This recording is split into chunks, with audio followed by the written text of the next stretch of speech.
यह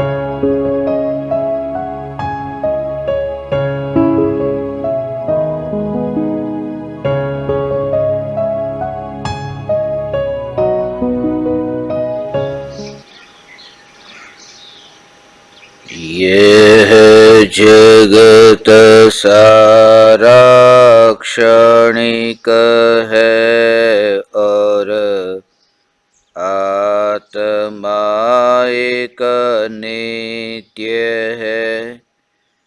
आत्मा का अनुभव बस एकमात्र नित्य है।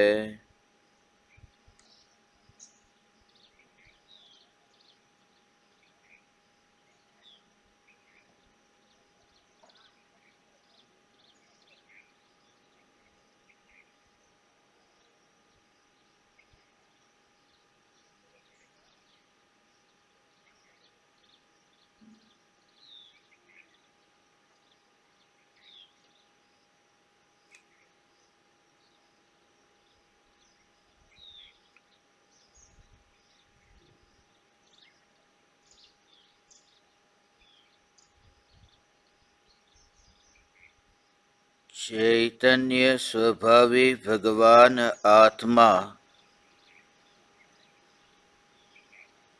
अनादि अनंत शुद्ध चैतन्य मात्र है। ज्ञान मात्र है। मैं शुद्ध चैतन्य मात्र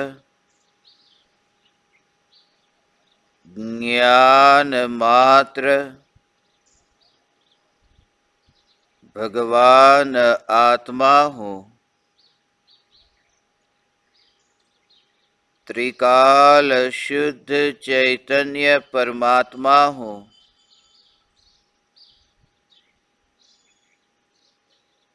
अनंत गुणाधिपति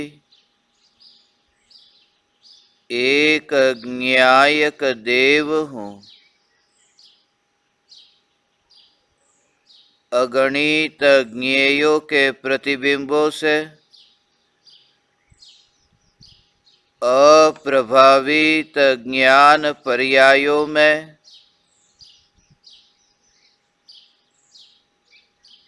एक समय के लिए भी नहीं मिलने वाला,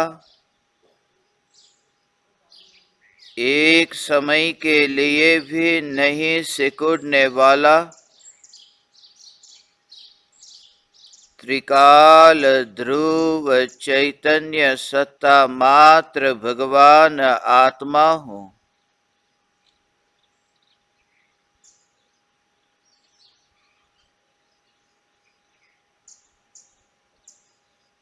मैं त्रिकाल एक हूँ। मैं त्रिकाल शुद्ध हूँ। चैतन्य स्वरूप की एकता में परद्रव्य तो दूर, परभावों का भी प्रवेश नहीं। चैतन्य तत्व की एकता में ज्ञान की पर्यायों की अनेकता का भी प्रवेश नहीं। प्रति समय यह जागृति बनी रहे कि अखंड जो चैतन्य सत्ता है, जिस अखंड चैतन्य सत्ता में विकल्पों का अंश तो है ही नहीं, मगर जिस अखंड चैतन्य सत्ता में ज्ञेयों के प्रतिबिंबित होने रूप परिणमन भी नहीं, जिस अखंड चैतन्य सत्ता में ज्ञान का अंश भी नहीं। मैं अंश स्वरूप नहीं हूं, मैं परिपूर्ण ज्ञायक देव हूं। प्रत्येक परमाणु अनंत गुणाधिपति है, तो मैं परमात्मा अंश स्वरूप कैसे हो सकता हूं?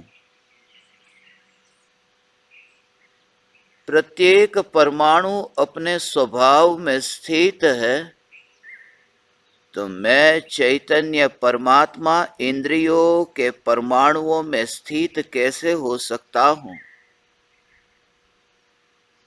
ध्रुव चैतन्य सत्ता स्वरूप परमात्मा में यह विकल्प ही नहीं कि इंद्रियों को ग्रहण करे।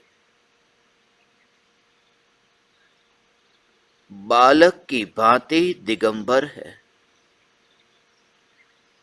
छोटे से बच्चे को क्या विकल्प कि मुझे वस्त्र को पहनना है।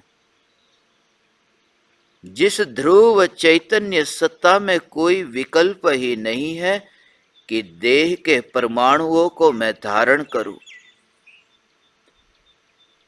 देह के परमाणुओं को धारण करने की मान्यता ही झूठी है, क्योंकि जिस परिपूर्ण चैतन्य स्वरूप के तुम दर्शन करो, तो उस स्वरूप में तुम पाओगे कि ग्रहण करने का सामर्थ्य ही नहीं है।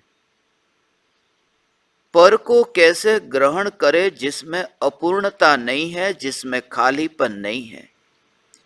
चैतन्य स्वरूप को दृष्टि में लेते ही यह पाते हो कि स्वरूप सर्वांग परिपूर्ण है।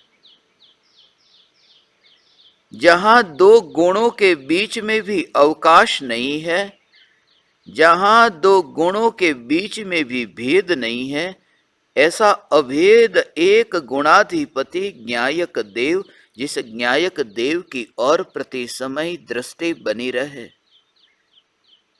ज्ञान की पर्याय का ज्ञेय कोई भी बनता हो, ज्ञान की पर्याय का ज्ञेय कोई भी परद्रव्य प्रभाव बनता हो, मगर एक समय के लिए भी यह दृष्टि में नहीं आता कि मैं बह रहा हूं। एक समय के लिए भी वह गति दृष्टि में नहीं आती। सदा काल ध्रुव सत्ता पर जागृति। विकल्प और ज्ञान का परिणमन यह तो दूर, जो अनादि अनंत स्थिर है, ऐसे आत्मा के अनंत गुणों पर भी जहां दृष्टि नहीं। सुना था पहले कभी सत्संग में कि आत्मा में अनंत गुण होते हैं, मगर जब परम सत्संग हुआ तो पाया कि यहां तो एक है। यहां अनंत गुणों का साथ है, ऐसा विकल्प भी अनंत दुख रूप है। मैं अनंत गुण वाला भगवान आत्मा हूं, यह विकल्प भी अनंत दुख स्वरूप है। इसलिए इन विकल्पों की भी रुचि न हो, अनंत गुणों के भेद की भी रुचि न हो। इस जग में कोई भी पराया मेरा कैसे हो सकता है। यह देह मेरा नहीं है, यह विकल्प मेरा नहीं है, तो मेरा क्या है। अज्ञानी यह मानता है कि इस जगत में यह तो मेरा नहीं है, मगर अनंत गुण तो मेरे हैं न। अनंत गुणों के साथ ये ममत्व, ये इस बात को बताता है कि कहीं ना कहीं भेद में अपनापन करने की रुचि है। जहां भेद की और दृष्टि न रहे तो भेद में अपनापन हो कैसे।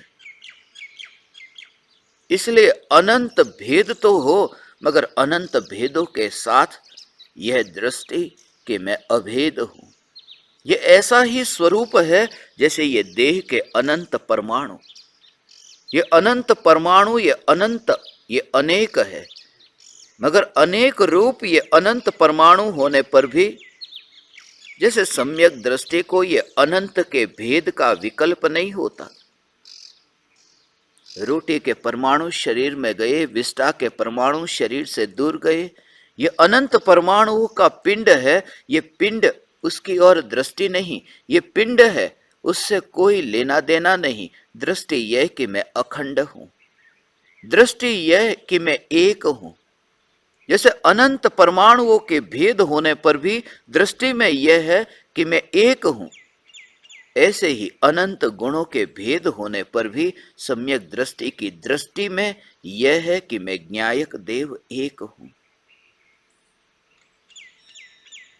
जहां अनेक नहीं, जहां उत्पाद व्यय नहीं, जहां नया नहीं, जहां पुराना नहीं, जहां त्रिकाल ये चैतन्य ज्योति प्रज्वलित है, किसी ने प्रज्वलित किया नहीं। और ये त्रिकाल प्रज्वलित चैतन्य ज्योति में मात्रा जो बढ़ती है घटती है, उसकी और भी उसकी दृष्टि नहीं।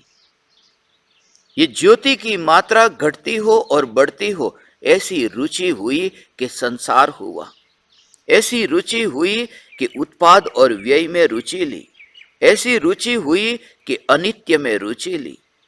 यहां तो ज्योति की सत्ता मात्र, इसलिए जब अंतर्मुख दृष्टि होती है वहां पर ये ज्योति का डोलना नहीं दिखाई देता। जहां अंतर्मुख दृष्टि होती है, इसीलिए तो इस दशा को देहातीत दशा कहा। इसी दशा को देहातीत दशा कहा कि अंतर्मुख दृष्टि होते ही, उपयोग अंतर्मुख होते ही जग में क्या हो रहा है उसकी और तो अब दृष्टि ही न रही। ये जो सत्ता स्वरूप ध्रुव ज्ञायक देव है, ध्रुव ज्ञायक देव, जैसे ये हाथ है और ये दूसरा हाथ, एक हाथ दूसरे हाथ की ओर देखे, जैसे इस हाथ का मुख इस हाथ की ओर हुआ, अब जग में क्या हो रहा है इस हाथ को क्या पता, अंतर्मुख होना। ये जब दृष्टि अंतर्मुख होती है, न्यायक देव दृष्टि में आया तो भेद दृष्टि में रहते ही नहीं, भेद की और दृष्टि का मुख जाता ही नहीं। इसी को दृष्टि अंतर्मुख कहते हैं।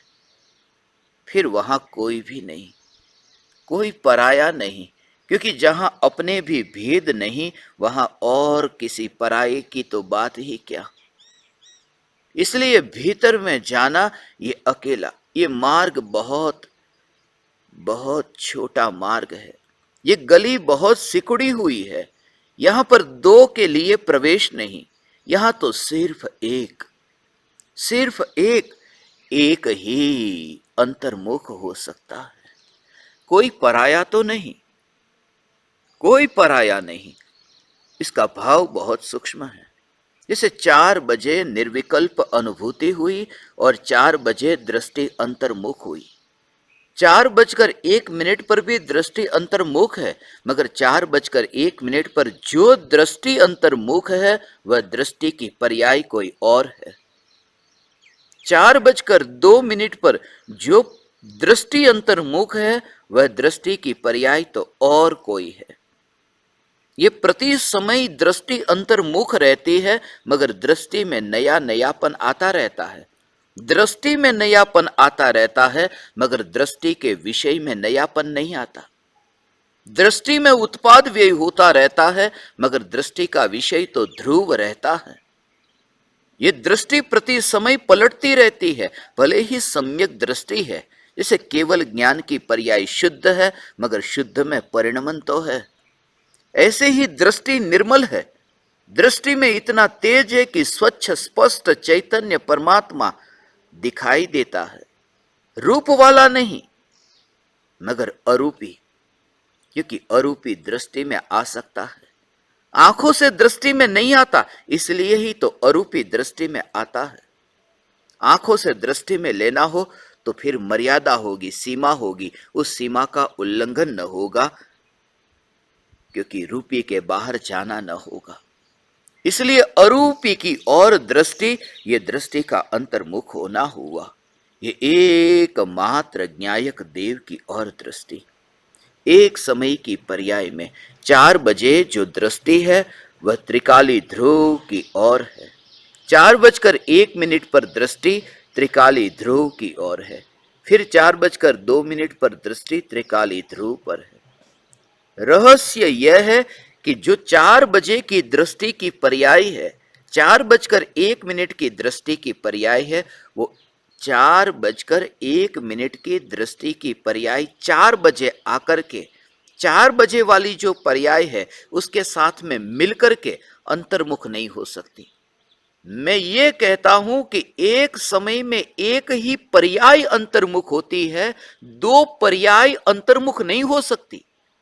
एक समय में दो पर्याय जब अंतर्मुख नहीं हो सकती, तब मैं गुरु के साथ में रह करके अंदर में कैसे जा सकता हूं।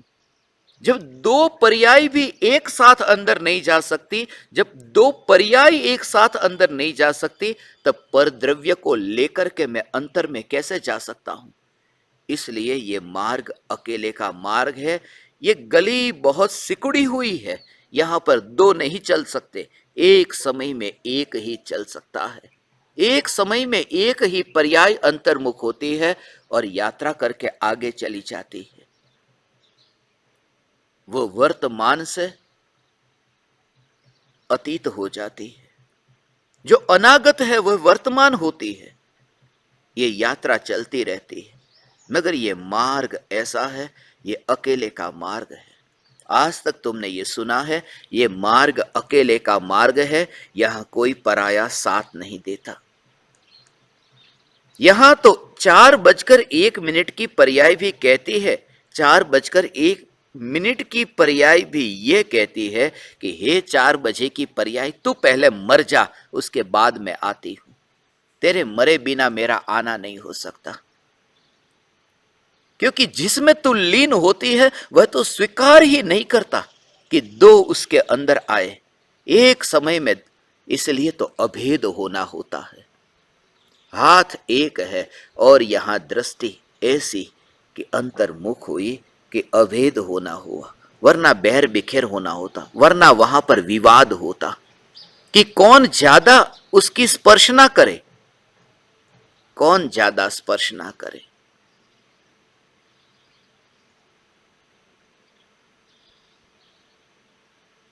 ये विकल्प होगा, जहां दो है वहां पर विकल्प होंगे, विकल्पों की चाल होगी। राधा या फिर मीरा, कौन ज्यादा, वो विकल्प होगा। फिर विवाद भी होगा, फिर मन में चंचलता भी होगी, फिर तरह तरह की वही संसार की अनंत परिभ्रमण की यात्रा होगी। इसलिए जब दृष्टि अंतर्मुख हो तब एक न्यायक देव और एक दृष्टि, ये अभेद होना हुआ। और जैसे ही ये निर्विकल्प अनुभूति के काल में इस सत्य का दर्शन होता है, ये सत्य समझ में आता है कि अब किसी पर को लेकर के भीतर में कैसे जाए। इसलिए तो गुरु का अहो अहो उपकार मानता है। गुरु का उपकार इसलिए नहीं मानता, गुरु का उपकार इसलिए नहीं मानता कि हे गुरुदेव, आपने मुझे ये चैतन्य परमात्मा का बोध दिया। गुरु का उपकार तो इसलिए मानता है कि जिस समय आपने मुझे चैतन्य परमात्मा का बोध दिया, उस समय तो मैं आपका उपकार मान नहीं सकता, क्योंकि जो दिया है उसका मुझे अनुभव नहीं। जो उपकार मानता है, गुरु का उपकार जो मानता है, उसके पीछे रहस्य कुछ और है। मां ने भोजन पका करके रसगुल्ला बना करके बेटे को दिया, और बेटे के हाथ में, मेरे हाथ में मां के हाथ का रसगुल्ला आया, और वह रसगुल्ला मैंने अपनी जीभ पर रखा और खाया। और जब मैंने रसगुल्ला खाया और मिठास का अनुभव किया, मैं मां के चरणों में गिर करके नमस्कार करता हूं कि धन्यवाद। ये धन्यवाद मैं इसलिए नहीं देता हूं कि मां आपने मुझे रसगुल्ला दिया, मैं धन्यवाद मां को इसलिए देता हूं कि रसगुल्ला तो दिया, रसगुल्ला देने पर भी जिस समय मैं रसगुल्ले का अनुभव कर रहा हूं, उस समय तुम बीच में न आई, तुम्हारा बहुत बहुत धन्यवाद। उस समय तुमने मुझे बार बार बुला करके ये नहीं पूछा कि कैसा लग रहा है रसगुल्ला, उस समय तुम बीच में न आई, यही बहुत बड़ा उपकार है। क्योंकि भोजन परोसने वाला बार बार पूछे कैसा बना, कैसा बना, कैसा बना है भोजन, वो तुम्हें आनंद में बाधक बनता है। गुरु ने परमात्मा तो समझाया, शुद्धात्मा तो समझाया, न्यायक देव तो समझाया, मगर जिस न्यायक देव को समझाया, समझाने पर फिर मौन हो गए। जब अंतर्मुख होते मौन हो जाते, धरी मौनता एम की सहज समाधि माई, समाधि में चले जाते, फिर बोलने जैसा कुछ भी न रहा, बस वहां मौन प्रकट होता है। उस वाणी के पीछे छुपा हुआ, उस वाणी के पर्दे के पीछे जो मौन है, वह मौन व्यक्त होता है। पर्दा गिर जाता है, पर्दा हट जाता है, वह मौन व्यक्त होता है। वह मौन नया नहीं है, वह मौन अनादि का है, सिर्फ पर्याय में व्यक्त होता है। गुरु का उपकार है निर्विकल्प अनुभूति के काल में, हे सदगुरु देव वहां कोई नहीं था, धन्य हुआ मैं कि वहां आप भी नहीं थे, वरना वह अभेद निर्विकल्प अनुभूति होती कैसे। कोई बीच में बाधक न बने, कोई बीच में बाधक न बने, यही तो अभेद निर्विकल्प अनुभूति है, वरना अहोभाव नहीं आएगा, वरना वह झुकने का भाव नहीं आएगा। शादी के बाद पत्नी और पति ये दोनों माता पिता को नमस्कार करते हैं, दोनों अपने अपने एक दूसरे के माता पिता को, दोनों माता पिता को नमस्कार करते हैं। दोनों का मिलना हुआ, पत्नी और पति का मिलना हुआ, माता पिता को नमस्कार करते हैं। माता पिता ने लड़की के लिए लड़का ढूंढा और नमस्कार करती है माता पिता को, मगर वो जो अहोभाव है, जब पत्नी का पति से मिलन होता है तब माता पिता वहां पर नहीं है। माता पिता बीच में वो दखलगिरी करे तो गुस्सा आएगा कि तुम बीच में मत आओ, अभी हमारा मिलन हो रहा है। मिलन के समय माता पिता दूर हो तो माता पिता के प्रति भक्ति का भाव आएगा, वरना वो विकल्प होगा, पराये का विकल्प होगा, वह अभेद जो होना है वो नहीं हो सकेगा। जब पर्याय द्रव्य में अंतर्मुख होती है तब गुरु भी बाहर। यह बात अलग है कि निर्विकल्प अनुभूति के पश्चात विकल्प के काल में गुरु के चरण को स्पर्श करने का भाव आता है, झुकने का भाव आता है, अहो भाव से झुकने का भाव आता है, मगर उस भाव के पीछे ये अनुभूति के काल में एकांत का रहस्य है। ये इसलिए मैं एकांत की बात करता हूं क्योंकि आज का दिन भीड़ का दिन है, आज का दिन साथ का दिन है, साथ साथ का दिन है, इसलिए मैं एकांत की बात करता हूं। इसलिए मैं ये रहस्य तुमसे कहता हूं कि यहां अनुभूति में कोई साथ साथ नहीं, क्योंकि साथ वाली वृत्ति पराधीन वृत्ति है, वहां तो और कोई भी नहीं, दूर है वह सब। गुरु तो दूर है भगवान, गुरु तो वहां बीच में, वहां कहीं नहीं, गुरु तो दूर है। शिष्य यदि एक कमरे में से दूसरे कमरे में चला जाए, जिस कमरे में गुरु बैठे हैं उस कमरे से दूसरे कमरे में चला जाए तो अब गुरु से तो छुटकारा हुआ ना, मगर विकल्प से छुटकारा कैसे होगा। पूर्वकृत कर्म के उदय के निमित्त से विकल्प तो उत्पन्न होते हैं। गुफा के भीतर भी जाएगा तो सम्यक दृष्टि को पूर्वकृत कर्म के उदय के निमित्त से विकल्प की उत्पत्ति तो होती है, मगर जो विकल्पों की उत्पत्ति होती है उन विकल्पों की उत्पत्ति भी जिन्हें अब चैतन्य की और अंतर्मुख होने के लिए बाधक नहीं बनती, तो गुरु कैसे बाधक बने जो दूसरे कमरे में बैठे हैं। गुरु कैसे बाधक बने जो गुफा के बाहर बैठे हैं। ये मार्ग बहुत सिकुड़ा हुआ मार्ग है, ये गली बहुत पतली है, यहां पर कोई दूसरा साथ में नहीं चल सकता। इसलिए साथ में बैठना हो सकता है, आप सब लोग मेरे सामने बैठे हैं, मेरे साथ में बैठे हैं, मगर जब मैं कहूं कि अंतर्मुख हो, अंतर में जाओ, तब तुम पास में बैठने वाले व्यक्ति को साथ में लेकर के अंदर नहीं जा सकते। अंदर जाना होगा वो तुम्हारा अकेले का ही होगा, कोई पराये को पकड़ करके अंदर नहीं जा सकते।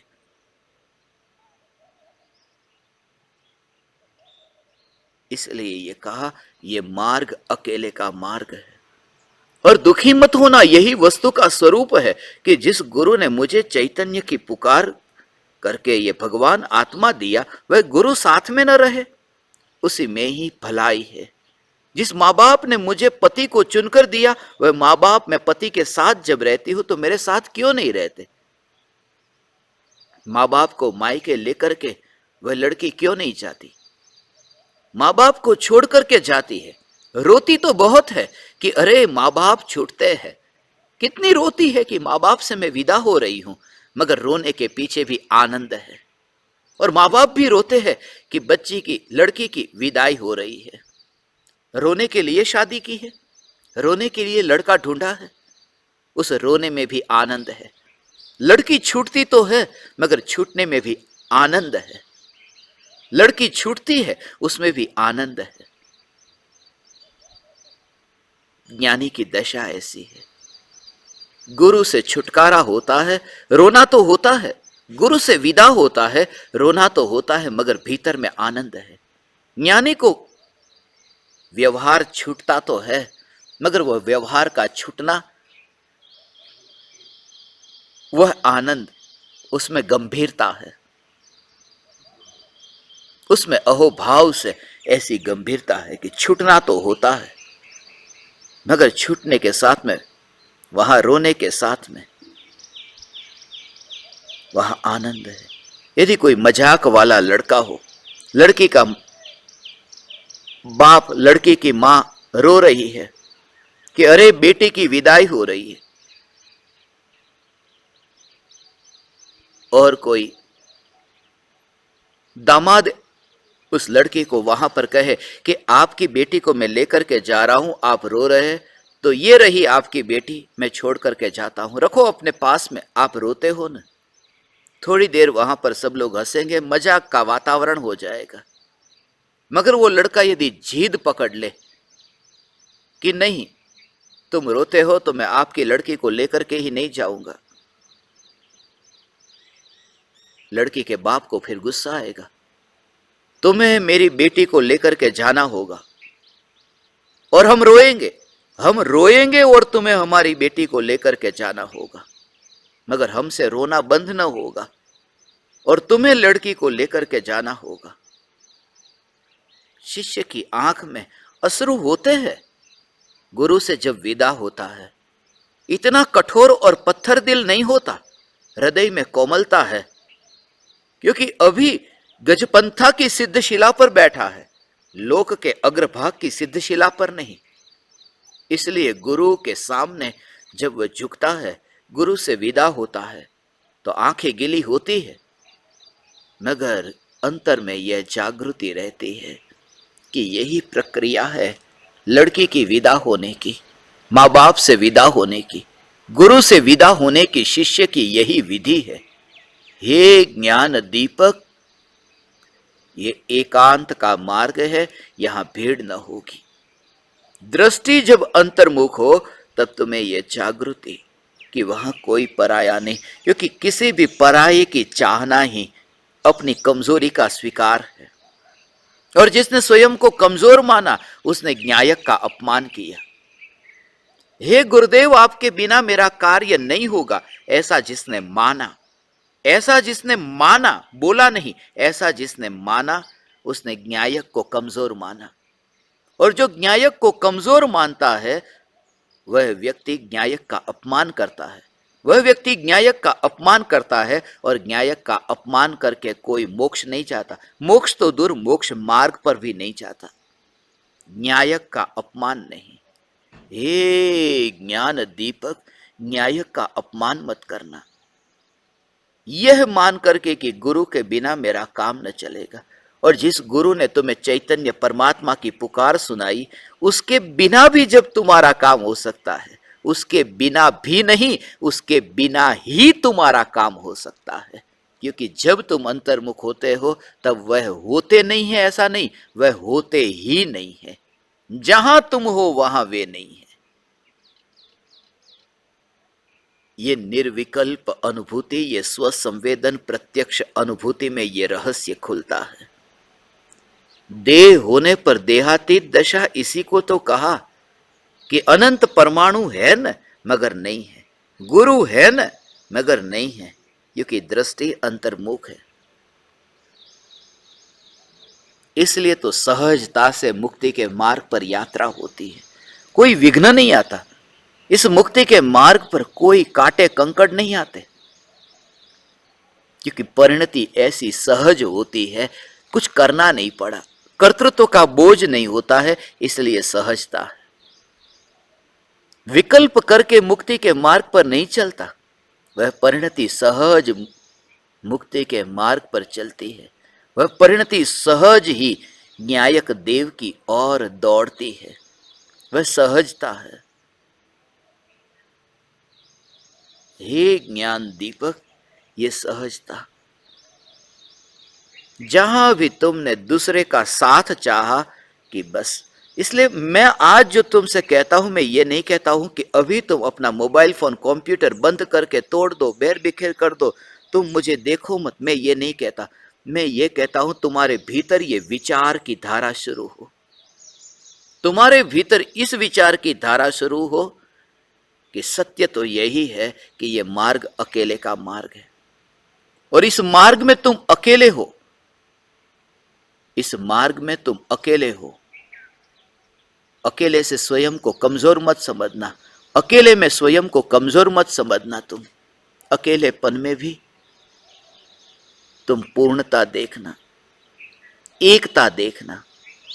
हलवा देखना, मगर हलवे को अकेला देख करके भी उसमें अनंत अनंत अनंत गुणों का पिंड, ऐसा भगवान आत्मा, बस जैसे वो हलवे में बादाम काजू ये सब वस्तु उसका मिला हुआ एक, वो विकल्प भी ना आए। मैं एक हूं, पराये का साथ यदि हो तो विवाद के अलावा और कुछ भी नहीं होगा। विकल्प ही तो सबसे बड़ा विवाद है, और पर जहां विकल्प में दृष्टि में आता है कि बस विकल्प की जाल बनने लगती है और उस विकल्प की जाल में फंसना शुरू हो गया। ये रामायण इतनी बड़ी होती ही नहीं। जो कहते हैं रामायण, ये क्या रामायण लगा के रखी है। रामायण शब्द ही सुनते ही राम का स्मरण नहीं होता, रामायण शब्द सुनते ही राम की भक्ति स्मरण में नहीं आती। जब हम बोलते हैं ना ये रामायण, इतनी बड़ी रामायण खड़ी हो गई, इसका मतलब कि विवाद खड़ा हो गया। विवाद, इतना बड़ा विवाद क्यों हुआ? मुझे बचपन से यही लगता था, जब भी मैं रामायण के बारे में सुनता पढ़ता, ये विवाद इतना बड़ा क्यों हुआ? राम वन में गए इसलिए विवाद नहीं हुआ, सीता के साथ में गए, और सीता साथ में गई तो लक्ष्मण को भी जाना पड़ा, क्योंकि रक्षा कौन करे राम और सीता की, ध्यान कौन रखे? दोनों जब विश्राम करते हो तो चौकीदारी कौन करे? राम यदि अकेले वन में जाते तो न रावण आता और लंका में ले जाता, न रामायण खड़ी होती। अकेले का मार्ग है, यदि रामायण खड़ी नहीं करनी है तो सीता को साथ में मत रखना। यदि रामायण खड़ी नहीं करनी है तो पर्याय के साथ में यात्रा मत करना। तुम अकेले ध्रुव में एक आत्म राम, क्योंकि पराय का साथ ही रामायण खड़ी करता। आज का दिन ये 7/7 का दिन है। आज के दिन हे ज्ञान दीपक, मैं तुम्हें अकेले का मार्ग कहता हूं। ये मार्ग अकेले का है, क्योंकि जिसके साथ में तुम रहते हो और तुम स्वयं को उसके साथ ही अनुभव करते हो, तुम स्वयं को उस स्वरूप ही मानने लगते हो। शेर का बच्चा भी हो मगर भीड़ के साथ रहता है। किसकी भीड़? भेड़ों की भीड़ के साथ में रहता है। घेटाना टोळानी साथे, सिंहनु बच्चू रेज, भीड़नी साथे, भीड़ के साथ, और वह भी भेड़ों की भीड़ के साथ में रहने वाला वह शेर का बच्चा अपने को मानने लगता है कि मैं भी भेड़ हूं, હું પણ ઘેટું છું એવું માનવા લાગે છે। भीड़ के साथ रहता है और भीड़ से भ्रम पैदा होता है। जब सब ये कहे, एक नहीं, जब सब कहे कि ये मेरा, ये मेरा, ये मेरा, ये मेरा, ये मेरा, तो मान्यता में ऐसा लगता है क्या सचमुच तो ये मेरा नहीं होगा ना? जब इतने लोग कहते हैं, वो कहानी सुनी है ना, कि एक व्यक्ति बकरी लेकर के जाता है और बकरी का बच्चा अपने कंधे पर उठा रहा है और लोग कहते हैं कि ये कुत्ते को लेकर के कहाँ जा रहे हो। अब चार मित्र है, चार मित्र अलग अलग जगह पर खड़े हो गए रास्ते पर। पहले ने उसको कहा कि ये कुत्ते को लेकर कहाँ जा रहे हो, दूसरे ने कहा कुत्ते को लेकर कहाँ जा रहे हो। वह आगे जाता है, चार लोगों से जब सुना कि कुत्ते को लेकर कहाँ जा रहे हो, उसको दृढ़ता ये कुत्ता ही है क्या, छोड़ दिया। वो चारों चोर थे, बकरी का बच्चा लेकर के चले गए।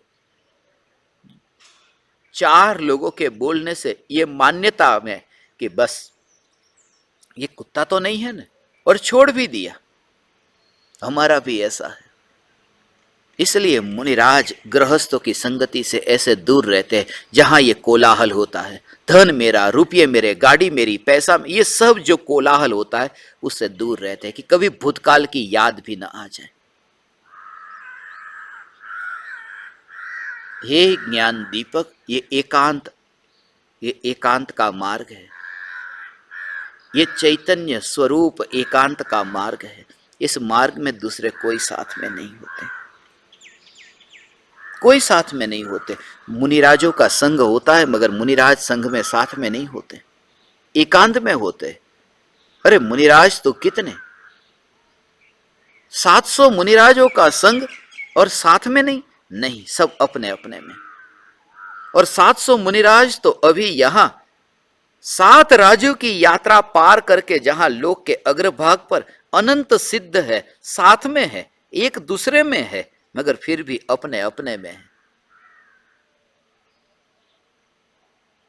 अनंत सिद्ध परमात्माओं के संग भी चैतन्य असंग है। इसलिए भीड़ के साथ में रह करके ये भ्रम होगा। विचार तो चलता नहीं कि सत्य क्या है, असत्य क्या है।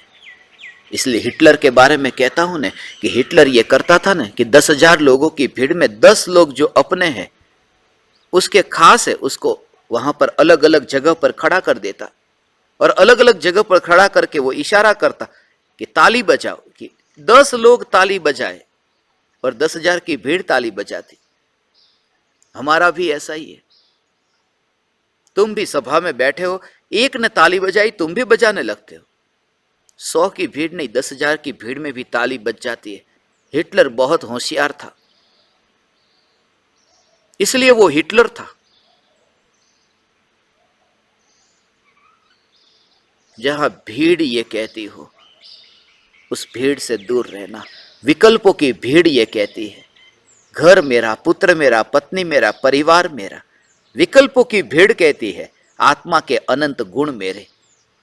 बचना उस भीड़ से, और जब अंतर में जाओ तब पाओगे कि कुछ भी मेरा नहीं, अनंत गुण मेरे नहीं होते। क्योंकि इस जगत में मेरा कुछ भी नहीं, अनंत गुण मेरा कह के मुझसे अतिरिक्त जो है उसमें एकत्व करना हुआ। अनंत गुण मेरे नहीं है, अनंत गुण मेरे नहीं है, क्योंकि मेरे अनंत गुण कह के बस वहां पर भी एकत्व कर दिया, पराये में एकत्व किया। अनंत गुण जो है ना वो पराया स्वरूप है, क्योंकि निज स्वरूप जो है वह तो अभेद है और अनंत गुण भेद है। भेद है वो पर है और अभेद है वो स्व है। इसलिए अनंत गुणों में एकत्व करना ये मिथ्यात्व है। ये मार्ग एक का मार्ग है, यहां दूसरा नहीं समाता। ये म्यान ऐसी है कि जहां एक ही तलवार बस समा पाती है, बस उसी में ही सुरक्षा है, उसी में सुरक्षा है। पर्याय अंतर्मुख होती है, अकेली होती है, और सभी पर्याय अपने अपने में रहती है। आज का दिन ये 7/7 का दिन है। हे ज्ञान दीपक, तुम किसी पर का साथ मत खोजना। सदगुरु की संगति में रहना ये कहा, मगर दृष्टि तुम्हारी वह न हो कि सदगुरु की संगति में रहना है। दृष्टि में तुम अलिप्त अलिप्त अलिप्त पना अनुभव करोगे। दृष्टि में तुम अलिप्त पना अनुभव करोगे कि डोलना जैसे ज्योति का होता है, मैं छूने भी नहीं चाहता। जैसे ज्योति को तुम हाथ लगाने नहीं जाते और ज्योति डोलती रहती हो। ज्योति को तुम पकड़ते नहीं हो, ज्योति को तुम पकड़ करके डोलाते नहीं हो, हिलाते नहीं हो, ज्योति डोलती है। और अभी मैं इसी रूप को देखता हूं, मैं इस रूप को देखता हूं कि मेरा उसके साथ में स्पर्शना भी नहीं होती और डोलना हो रहा है। ये जो मेरे होठ हिल रहे हैं, ये होठों को हिलने को मैं ऐसा ही देखता हूं जैसे ज्योति डोलती हो, जैसे ये ज्योति डोलती हो। मगर ज्योति को छुए बिना भी ज्योति डोल सकती है, इन परमाणुओं को छुए बिना भी ये परमाणु डोल सकते हैं। और ध्रुव चैतन्य सत्ता अलग है, ये अलग ध्रुव चैतन्य सत्ता में मस्त रह करके ये डोलती ज्योति को दूर से देखना, ये शरीर के परमाणु को ऐसे ही दूर से देखना, ये परम भेद विज्ञान है। इसमें मैं कहीं नहीं, ये डोलना हुआ।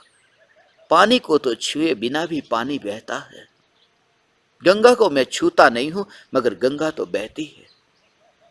मैं ऐसे ही देखता हूं इस देह में दौड़ते हुए खून को, क्योंकि ध्रुव सत्ता वो खून को स्पर्श नहीं करती। और उस ध्रुव सत्ता में एकत्व के साथ में ये ओ हो हो हो हो हो हे आ स्पर्शने का विकल्प भी जिस ध्रुवता में नहीं है, ऐसी ध्रुव चैतन्य सत्ता भगवान मैं हूं। खून दौड़ता हो उसकी स्पर्शना के बिना, उसे स्वतंत्रता देखा, स्वतंत्रता के रूप में उसको ऐसा देखा कि उसको छुए बिना। इसलिए तो विकल्प को छुए बिना भी विकल्प की वैतरणी बहती है न, वह भी डोलती है। तुम्हें ऐसा अनुभव होगा, अकर्ता भाव इतना निर्भर अनुभव होगा, जैसे ये होठ का हिलना, जैसे ये हाथ का हिलना, ये देह की क्रिया, जैसे मैं कुछ भी नहीं कर रहा हूं। तुम्हें ये ज्योति डोलती हुए तो दिखाई दे, मगर ज्योति को मैं छूता नहीं हूं। और ये गति से फर्क नहीं पड़ता। फिर ये गति, मैं दौड़ता हूं 10 किलोमीटर प्रति घंटे की रफ्तार से, मगर उस समय भी फर्क नहीं पड़ता। 10 किलोमीटर प्रति घंटे की रफ्तार तो बहुत कम है। 1000 किलोमीटर प्रति घंटे की रफ्तार से गति हो, मगर उस समय भी स्वरूप में स्थिरता है, गति बाधक नहीं बनती। स्वरूप की ध्रुव की स्थिरता की और दृष्टि करने में और स्थिरता के अनुभव में ये आत्मा की गति भी बाधक नहीं बनती, तो देह की गति बाधक कैसे बने? और कितनी तेजी से 1000 किलोमीटर इतनी तेजी से गति होती हो, और ध्रुव सत्ता स्वरूप में ज्ञायक, मैं विमान में बैठकर के आत्मा के स्वरूप में लीन कैसे हो? इतनी तो गति होती है। शरीर यात्रा करता है इतना नहीं, आत्मा की तो गति होती है, मगर फर्क नहीं पड़ता कि 7 समंदर पार करके मैं जा रहा हूं परदेश इतनी तेजी से, और ध्रुवता की और दृष्टि 7 समंदर पार नहीं, जब मध्य लोक से अरिहंत भगवान ऊर्ध्व लोक में लोक के अग्रभाग पर 7 राज्यों की यात्रा पार होती है एक समय में, वह गति कैसी होगी? एक समय में 7 राज्यों की यात्रा, वह गति तो होती है, मगर उस गति के काल में भी ध्रुव सत्ता पर दृष्टि वो खंडित नहीं होती। वह ध्यान ढला न्यायक पर, वो अब बाहर नहीं ढलने वाला। मैं ये कहता हूं, डोलता हुआ रूप, डोलता हुआ रूप, चलता हुआ ये रूप, उस रूप में भी ध्रुवता, ध्रुवता की और दृष्टि। तब तुम निर्भर अनुभव करते हो, तब तुम विमान में नहीं हो, तब तुम परदेश नहीं जा रहे हो, तुम सिर्फ चैतन्य स्वरूप हो। और यही सत्य है, अनुभव करो तो भी और अनुभव न करो तो भी सत्य यही है। सत्य बदलता नहीं है, सिर्फ इतना कि वो जो सत्य है वो तुम्हारी दृष्टि में आए तो दृष्टि बदल जाती है, मिथ्या दृष्टि से सम्यक दृष्टि हो जाता है। हे ज्ञान दीपक, ये दृष्टि का विषय, ये चैतन्य तत्व, ये मैं हूं। ये एक का मार्ग है, इसलिए स्वतंत्र मार्ग है। इसमें कोई पराया साथ नहीं देता, इसलिए निराश होने की जरूरत नहीं है। कोई पराया साथ नहीं देता, ये स्वरूप है, और जिसे ये स्वरूप की समझ हो, स्वरूप की समझ हो, वहां पर मुक्ति नहीं। स्वरूप की समझ हो तो पाता है कि किसकी मुक्ति, मैं तो चैतन्य मात्र हूं, बंधन भी नहीं दिखता और मुक्ति भी नहीं दिखती। किसी का सहारा लेना, अनंत केवल ज्ञानी, अनंत केवल ज्ञानी जिनके ज्ञान की पर्याय में ये जानते हैं तुम किसका सहारा लो। सहारा देने वाला कोई मिल भी जाए, मिलता नहीं है कोई, मगर कल्पना करो कि कोई मिल भी जाए तो तुम क्या ये बर्दाश्त करोगे, ये स्वीकार करोगे? तुम परीक्षा के खंड में क्लासरूम में बैठ करके परीक्षा का पेपर दे रहे हो, लिख रहे हो, और वहां जो शिक्षक है वो तुम्हारा साथ नहीं देता, तुम्हें दुख लगता है।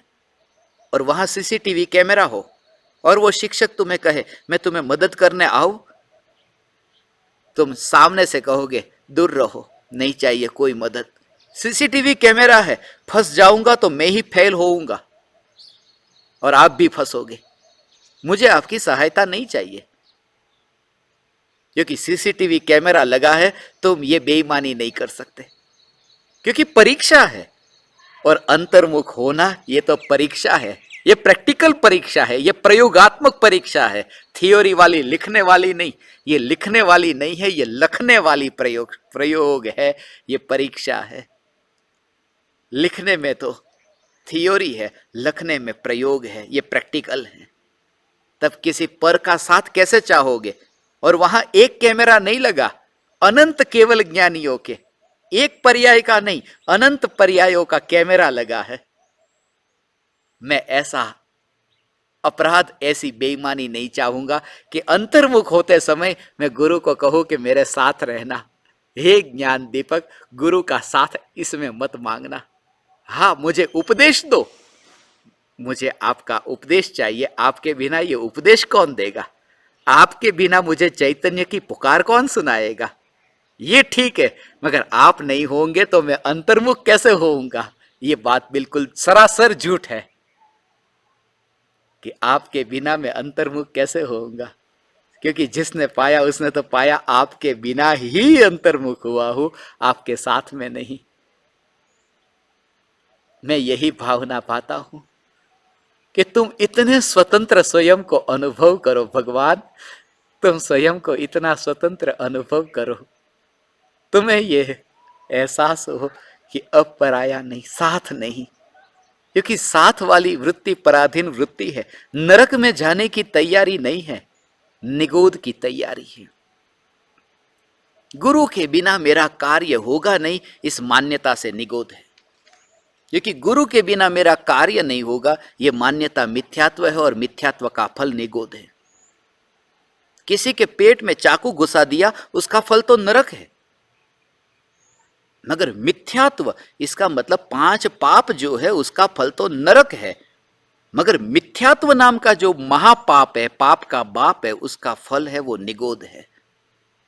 और तुम्हें चाहिए था ने, तुम्हारी भावना फल गई, फलीभूत हुई।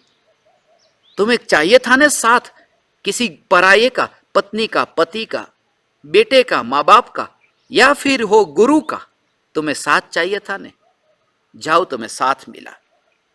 एक का नहीं, अनंत का। जीवन में नहीं, जन्म में भी, मरण में भी अनंत निगोदिया एक साथ जन्म लेते, एक साथ मरते, एक शरीर मगर जीव अनंत। एक शरीर के जीव अनंत, और उस शरीर में अनंत जीवों का एक सांस में 18 बार जन्म मरण, इतने काल में 18 बार जन्म मरण, और सब साथ देने वाले। साथ वाली वृत्ति से निगोद की यात्रा होती है। यदि तुम्हें निगोद में नहीं जाना तो ये भावना भाना कि मैं गुरुदेव आप पर अधीन नहीं हूं, मैं अब अंतर्मुख होऊंगा, मैं ईमानदार होऊंगा, मैं परीक्षा के समय मैं आपका साथ न चाहूंगा। और ये दशा तुम्हें प्रकट होगी, ये दशा प्रकट होगी, क्योंकि दुनिया में इतनी अंधाधुंधी चल रही है। कल रात्रि में 1:42 पर, ये आज की सुबह ही 1:42 पर मैं सिद्धशिला पर पहाड़ पर बैठा था, ज्ञान दीपकों से कह रहा था बहुत अंधाधुंधी चल रही है। दीक्षा लेकर के घर छोड़ करके वन में चले गए हो, मुनि हो गए हो, मगर ये पुकार यदि तुम्हें कहीं सुनने को मिल जाए तो फिर तुम मेरे पास मत आना। जो तुमसे ये कहे कि गुरु को लेकर के भीतर नहीं जाया जा सकता, तो गुरु की गुलामी छोड़ छोड़ तू छोड़। हे ज्ञान दीपक, उससे तेरा हित होगा, और तेरा ही नहीं गुरु का भी हित होगा। क्योंकि जो तू बार बार परेशान करता था, प्रश्न पूछ करके सिर खाता था, अब उनको भी अब अंतर्मुख होने के लिए अब सुविधा हो गई, कोई पराया बीच में न आया। दोनों का हित होगा, मिलने में दोनों का अहित है, दोनों का अहित है। पति और पत्नी दोनों मिलते हैं, दोनों का ब्रह्मचर्य खंडित होता है, और दोनों न मिले तो दोनों ब्रह्मचारी होते हैं। ये समझने, वास्तव में तो भाव से ब्रह्मचर्य है, मगर मैं तुमसे जो ये कहता हूं कि दोनों के न मिलने में दोनों को फायदा है, लाभ है। अंतर्मुख होने पर यह मार्ग स्वतंत्रता का मार्ग है, बहुत मुश्किल है। सब कहेंगे पुण्य करो, भक्ति करो, व्रत करो। थोड़े दिन पहले ही मैं एक तीर्थ पर गया था, और जाऊंगा, आपको कुछ ही दिनों में एक बहुत बड़ी सरप्राइज मिलने वाली है। आपने कभी सपने में भी नहीं सोचा होगा, आपको वो पता भी नहीं होगा। सिर्फ अपने मोबाइल फोन को अपने हाथ में ही रखना, सोते समय भी हाथ में नहीं तो साथ में रखना। इस मामले में मैं कहूंगा साथ मत छोड़ना मोबाइल का, साथ में रखना मोबाइल, अकेला मत रहना। कभी भी मैसेज आ सकता है सत्संग के लिए। जिस स्थान से मैं आपको अब मिलूंगा, आज नहीं तो 2-4 दिन में कभी भी, उस जगह पर मैं गया। मंदिर का पुजारी मुझसे कहता है, आइए पधारिए। मैंने तो चेहरे पर यह मास्क पहना था, पहचाना नहीं। बहुत कुछ उसने कहा, यह मूर्ति बहुत प्राचीन है, इतने हजारों बरस पुरानी है, हजारों बरस पुरानी ये प्रतिमा है। और आपको क्या बताऊं इस प्रतिमा के चमत्कार। जो भी मन्नत लेकर के आता है, उसकी मन्नत, उसकी इच्छा की पूर्ति यहां हो जाती है। उसने कहा, आपकी कोई भी इच्छा होगी, आपकी इच्छा यहां पूरी हो जाएगी। किसी को कर्ज है तो कर्ज से मुक्त हो जाता है, किसी को बच्चा नहीं होता तो यहां आते हैं तो बच्चा मिल जाता है। थोड़ी देर तो मैं सुनता रहा, मगर जब उसको पता चला मास्क हटते, अरे मुझे पता नहीं था, आप पहले मास्क तो हटा देते, आपके सामने मैंने ये कहा, फंस गया अब तो वह। मगर मैं ये कहता हूं कि हजारों बरस पुरानी प्रतिमा लेकर के जो मंदिर खोल करके बैठे हैं, उनके अंदर भी ये कि भगवान के पास में आओ बच्चा मिलेगा। कितनी बेहूदी बात है। किसी साधु के पास, किसी महाराज साहब के पास में जाओ, और महाराज साहब के पास में जाकर सुनो कि ये महाराज साहब ऐसा है कि तुम्हें बच्चा देंगे। तुम कहोगे ये कैसे शिथिलाचारी है, कैसे व्यभिचारी है, बच्चा देने की बात करते। जब साधु के लिए बात घिनौनी है, तो जो परमात्मा, वो परमात्मा तुम्हें बच्चा क्या देंगे? वो तो ये कहेंगे कि जो तुम्हारे बच्चे हैं उन्हें भी छोड़ करके तुम यहां आओ, हम तुम्हें बच्चे नहीं देते, हम तो तुम्हारे बच्चे जो है उन्हें भी छुड़ाते हैं। ये परमात्मा की पुकार सुना करके।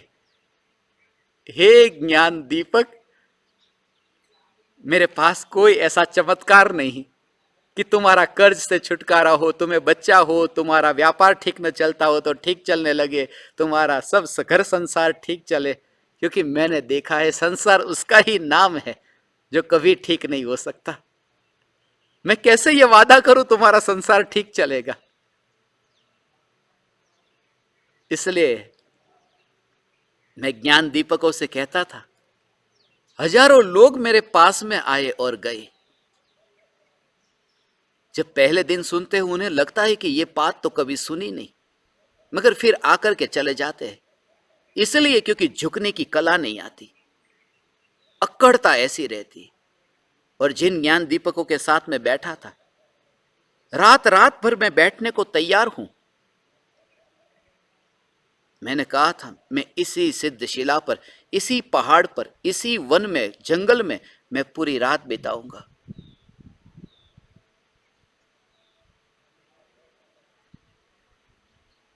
मगर मैंने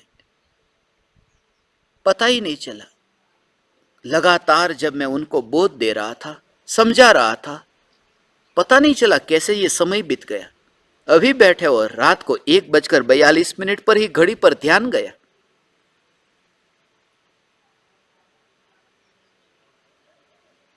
तुम कहीं ना कहीं पुरानी वृत्तियों को छोड़ना नहीं चाहते।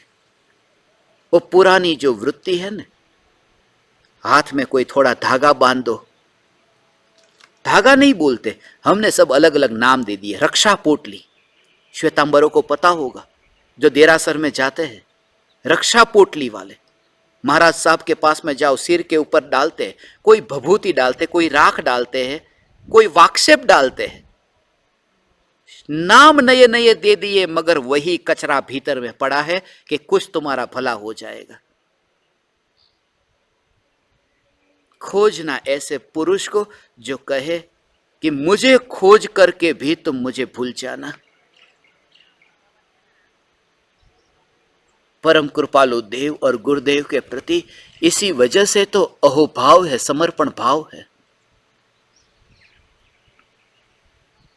साथ मत ढूंढना।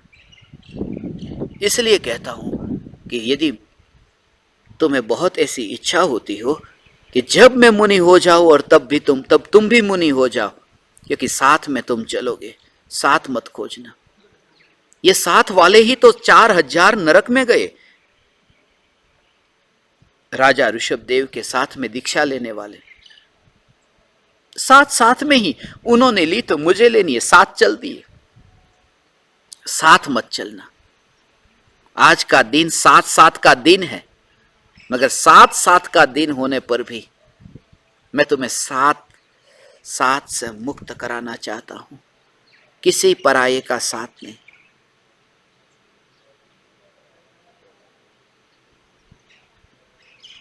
कोई पराया नहीं। यहां कोई बाप नहीं, कोई दादा नहीं। साथ के कारण मुझे स्मरण में आए, लोग कहते हैं ना, मुझे तो 7 पीढ़ियों के नाम याद है। मेरा बाप ये, उसका बाप, उसका बाप, उसका बाप, 7 पीढ़ियों के नाम याद है। और कभी किसी के साथ झगड़ा हो जाए तो दूसरे की 7 पीढ़ी के नाम गिना देते। तेरा बाप वह था, तेरा बाप वह था, तेरा दादा वह था, सब दिखा देते। साथ का दिन है। ये परायों से छुट करके अपने में जाने का दिन है। हे ज्ञान दीपक,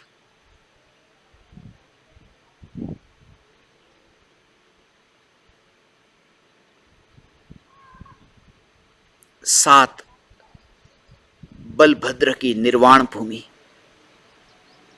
यह गजपंथा भूमि, इस पावन भूमि पर मैं विहार करते करते यहां आया, तुम्हें यह बोध देने के लिए साथ से छुटकारा हो।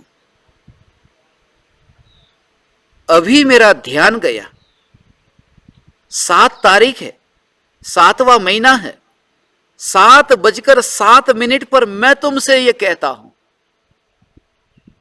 गुरु का भी साथ मत निभाना। गुरु का साथ न निभाना और चैतन्य तत्व में लीन होना, स्थिर होना। हे ज्ञान दीपक, यहां कोई किसी पराये का साथ नहीं देता। दुख में कोई किसी का साथ नहीं देता और सुख में भी कोई किसी का साथ नहीं देता।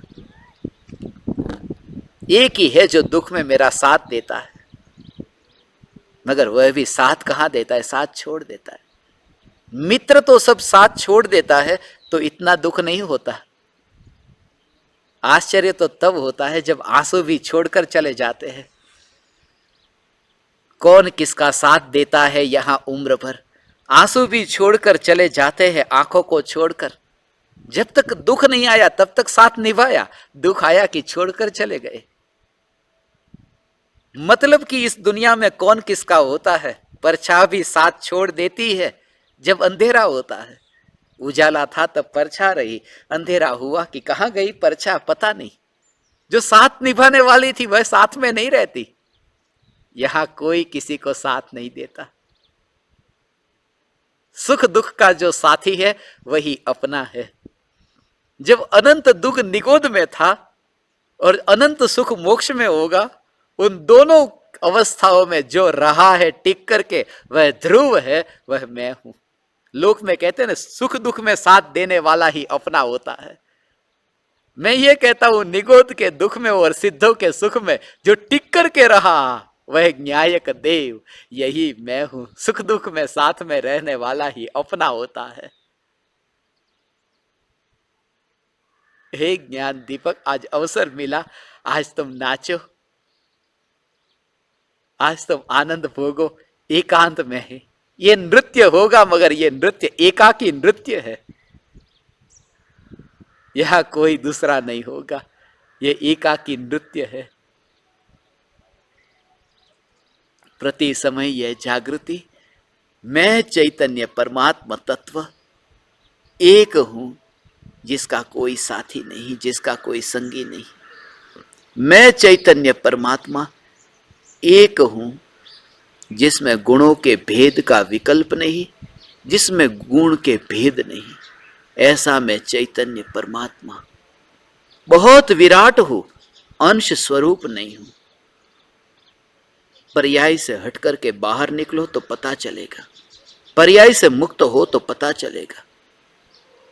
आइंस्टीन ने कहा, जिंदगी एक बहुत बड़ी किताब है, मगर दुख की बात यह है कि लोग उस जिंदगी का बड़ी मुश्किल से एक पत्ता ही पढ़ पाते हैं, एक पन्ना ही पढ़ पाते हैं, वह किताब अधूरी रह जाती। जब मैं आइंस्टीन को पढ़ता तो मुझे यही विचार आता, सत्य है कि द्रव्य तो अनादि अनंत है, मगर लोग सिर्फ एक अंश को ही बड़ी मुश्किल से समझ पाते हैं, एक अंश पर्याय को भी बड़ी मुश्किल से समझ पाते हैं, एक अंश में ही अटक जाते हैं, पर्याय में ही अटक जाते हैं। जिंदगी बहुत विराट है। मैं उस मनुष्य जीवन की बात नहीं करता जो आइंस्टीन ने कहा, मैं उस चैतन्य जीवन की बात करता हूं जो परम कृपालु देव और गुरुदेव ने समझाया कि ये त्रिकाल ध्रुव जो चैतन्य स्वरूप है, इस स्वरूप में कहीं पर भी खंड नहीं, अंश नहीं, यहां कोई पन्ना नहीं। प्रति समय यह जागृति बनी रहे, मैं अखंड एक चैतन्य चैतन्य चैतन्य।